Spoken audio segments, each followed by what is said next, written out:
नमस्कार। मैं निशा नैयर आपका स्वागत करती हूँ मेरे YouTube चैनल पे। जैसा कि मैंने आपसे कहा था कि मैं हर राशि को कवर करूँगी। मेरे शनि के वक्री का जो मैंने वीडियो बनाया था उसमें मैंने कहा था कि मैं हर राशि को यहाँ कवर करने वाली हूँ। अब शनि वक्री हुए हैं 138 डेज़ के लिए। सबसे पहली बात तो आपको मैं जो दो उनके नक्षत्र हैं उसके बारे में बता दूं, क्योंकि ये दो नक्षत्र बहुत महत्वपूर्ण नक्षत्र हैं। तो शनि सबसे पहले उत्तरा भाद्रपद में आएंगे, और उत्तरा भाद्रपद जो है नक्षत्र वो अग्नि तत्व का नक्षत्र है। और इनके जो देवता हैं वो अहिर्भुदन्य देवता हैं, अहिर्भुदन्य। अब ये शिव जैसे हैं, यानी शिव जैसे स्मार्ट, शिव जैसे तेज, है ना। और रुद्र, माने ये रुद्र भी हैं। तो 11 रुद्रों में से एक रुद्र हैं अहिर्भुदन्य। तो पहले कुछ दिन, कुछ महीने शनि जो है उत्तरा भाद्रपद में रहेंगे। तो यहाँ के ये जो नक्षत्र का प्रभाव भी उन पे रहेगा।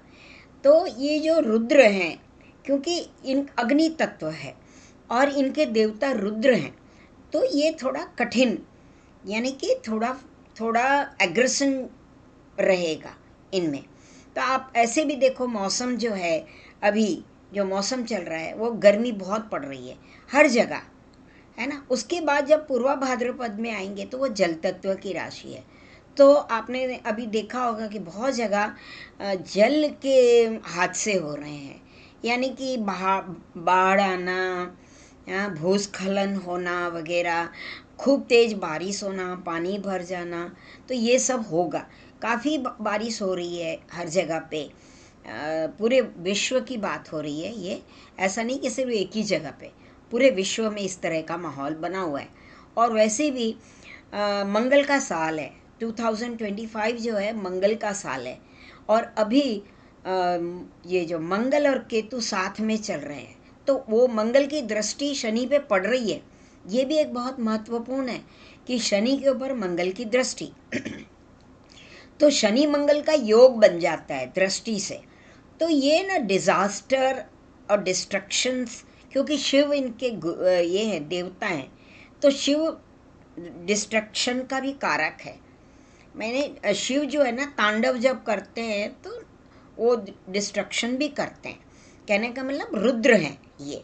तो ये चीज़ बहुत महत्वपूर्ण है।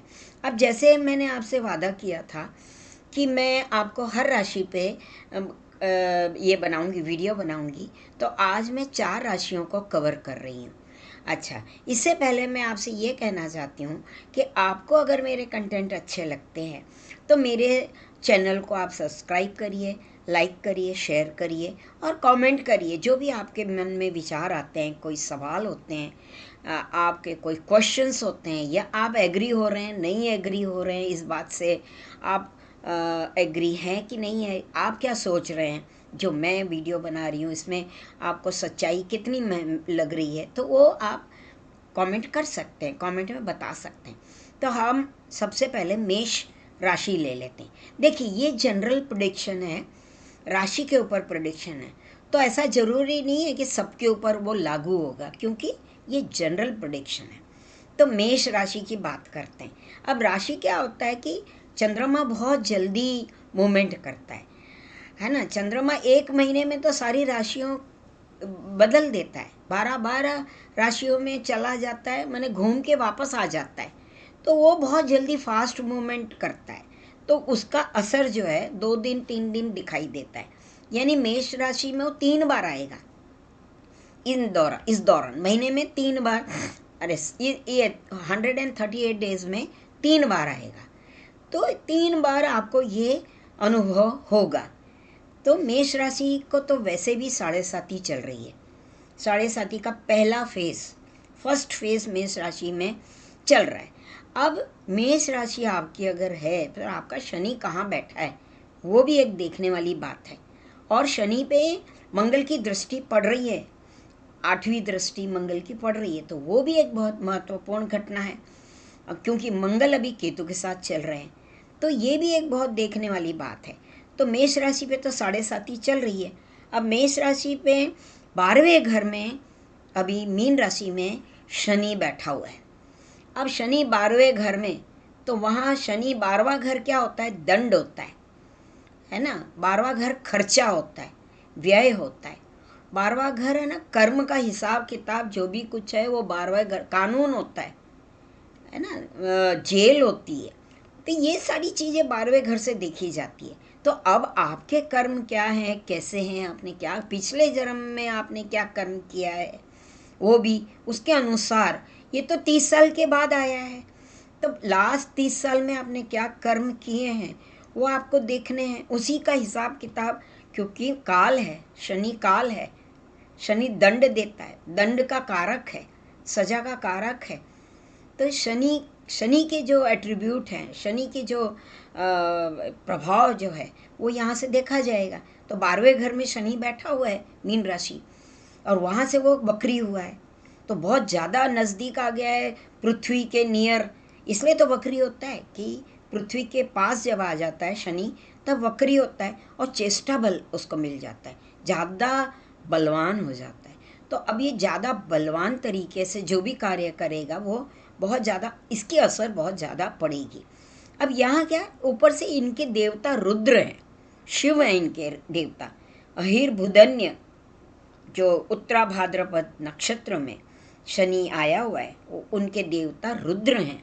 तो रुद्र की क्या ये है, माने रुद्र की स्वभाव क्या है, शिव का स्वभाव क्या है?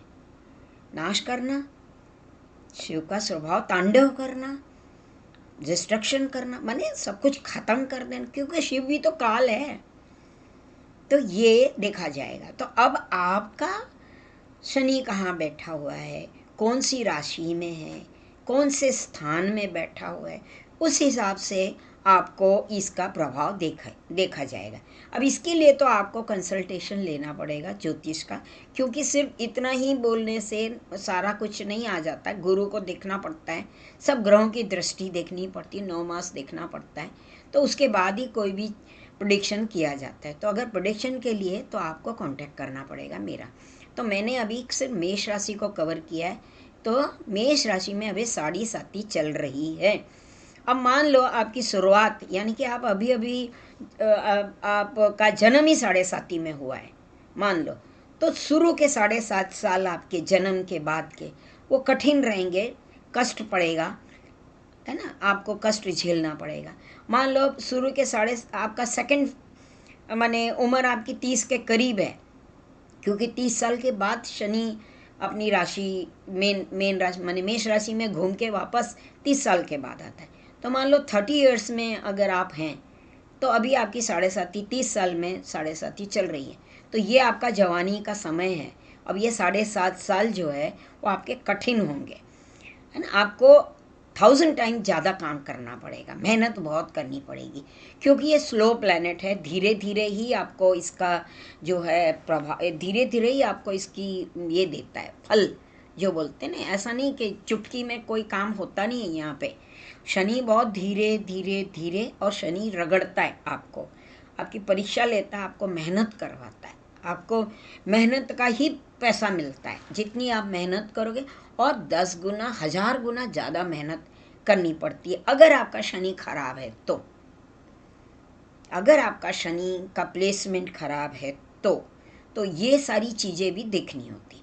अब हम आ जाते हैं वृषभ राशि में। अब वृषभ राशि का तो शनि योग करता है, क्योंकि भाग्य में बैठा हुआ है, भाग्य के घर का स्वामी है और कर्म का स्वामी है, और मीन राशि में बैठा है। तो तीनों जगह देखा जाए तो एक तो इनकम के स्थान में बैठा है, अभी मीन राशि इनकम के घर में आती है। दूसरा, भाग्य के घर में उसकी राशि पड़ी है, यानी मकर राशि भाग्य स्थान में है, और कुंभ राशि उसके कर्म स्थान में है, और अभी मीन में चल रहा है। तो तीनों जो जगह जो है प्लेसमेंट शनि के लिए बहुत ही फेवरेबल है, और ये वृषभ राशि में योग करता है, शनि भाग्य बनाता है। तो वृषभ राशि वालों को तो दिक्कत नहीं आने वाली है ना। कहीं भी आपका शनि बैठा हो दिक्कत नहीं आएगी। हाँ, सिर्फ मंगल की दृष्टि पड़ रही है शनि पे, वो एक एक बात है जो जिस पे आपको गौर करना है। और इसके लिए भी अगर आपको कोई सवाल है तो आप वृषभ राशि वाले मेरे से सवाल कर सकते हैं, क्वेश्चन कर सकते हैं, और उसके लिए कंसल्टेशन की ज़रूरत पड़ेगी, आपको मेरे को कंसल्ट करना पड़ेगा। अब मिथुन राशि ले लेते हैं। अब मिथुन राशि में 10th हाउस में शनि बैठा हुआ है अभी, मीन राशि 10वें घर में पड़ी है ना, तो मीन राशि, और वहाँ से वो वक्री हुआ है, मीन राशि में वक्री होकर भाग्य में गया है। अब ये भी यहाँ पे भी अगर आपका, क्योंकि भाग्य का स्वामी इनका शनि बनता है और 8वें घर का स्वामी शनि बनता है, तो यानी 8वें घर में मकर राशि पड़ रही है, 9वें घर में कुंभ राशि पड़ रही है, और शनि बैठा है 10वें घर में कर्म स्थान में।